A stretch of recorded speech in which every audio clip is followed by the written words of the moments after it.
स्वयंपाकात स्वादाची जान, डीएम मसाले तुमच्या घराची शान. छत्रपती शासन महिला गृह उद्योग कबनूर इचलकरंजी घेऊन येत आहेत अस्सल परंपरेची मराठमोळी चव म्हणजेच डीएम मसाले. मटन मसाला, चिकन मसाला, धणे पावडर, गरम मसाला, बिर्याणी मसाला, तिखट चवदार मसाले आणि चटणी म्हणजेच डीएम मसाले. तर आजच आपल्या जेवणाची रंगत वाढवण्यासाठी केमिकल विरहित डीएम मसाले, गृहिणींच्या मनातले मसाले आणि चटणी अवश्य वापरा. डीएम मसाले महिला बचत गटाद्वारे करणारे स्वच्छ माफक दरामध्ये म्हणजेच डीएम मसाले. संपर्क दिव्याताई मगदूम, मोबाईल 91 30 80 22 55.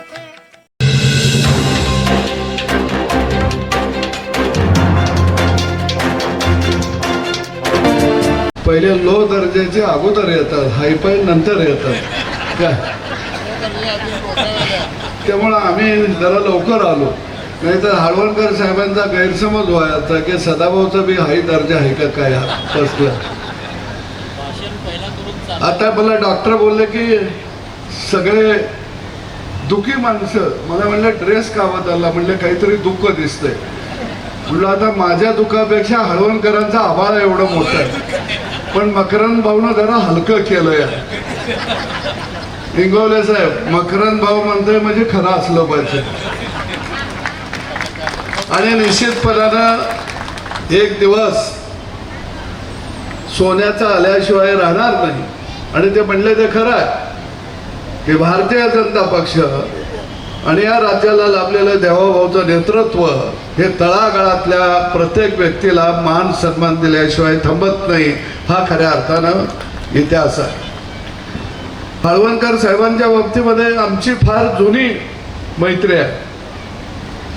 ते ज्यावेळी आमदार नव्हते त्या काळात, कारण जेव्हा आणि त्यांच्या चेहऱ्यावरचा उत्साह, कारण मुंडे साहेबांच्या बरोबर त्यांनी पश्चिम महाराष्ट्रामध्ये फार मोठं काम केलं. अगदी हळवणकर साहेब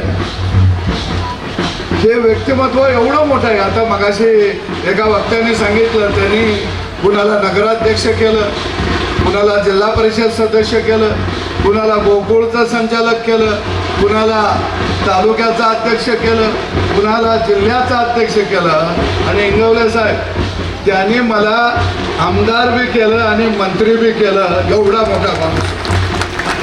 त्यामुळं मला हळवणकर साहेब मी का आलो माहिती आहे का, तुम्ही असंच आम्हाला करत राहा. मी म्हटलं हा कार्यक्रमाला जर आपण चुकलो तर मग आपलं काहीतरी फुकायला नको. त्यामुळं आयुष्यभर तुम्ही हे काम करायचं. कुणाला आमदार करा, कुणाला मंत्री करा, कुणाला खासदार करा, तुम्ही अजिबात थांबायचं नाही. आणि निश्चितपणानं दिलदार मनाचं व्यक्तिमत्व. ज्यावेळी सांगलीला दंगल झाली, त्याच्यानंतर मिरजा इचलकरंजीमध्ये जातीय तेढ निर्माण झाला आणि पोलिसांनी त्यांना एवढं मारलं. मी त्यावेळी योगायोगानं मुंडे साहेबांच्या ऑफिसला बसलो आणि मुंडे साहेबांनी फोन लावला आणि म्हटले मला असं नाही. म्हणजे आपल्या सहकाऱ्यांना बरोबर घेऊन त्यांना साथ देणारा एक निर्धार लढाऊ बाण्याचा खऱ्या अर्थानं गावगाड्यातला हा सुपुत्र सुरेश हळवणकर जे आहेत असं म्हटलं तर वावगं ठरणार नाही. जय पराजय अनेक पचवले, ते कधीही खचले नाही, कधी निराश झाले नाही. कारण मला समाजासाठी काम करायचं आहे, मला समाजासाठी झिजायचं आहे, ही भावना मनामध्ये ठेवली. या ठिकाणी इंदुरावजी असतील, इंगवले साहेब असतील, ही अखंड मैत्रीचा हा प्रवाह वाहता झरा आहे. इंगवले साहेब बरोबर आहे. कधी कधी ते मला म्हणतात तूही आमचा मित्र आहे, इकडं तिकडं जाऊ नको, आमच्याकडे येत जा.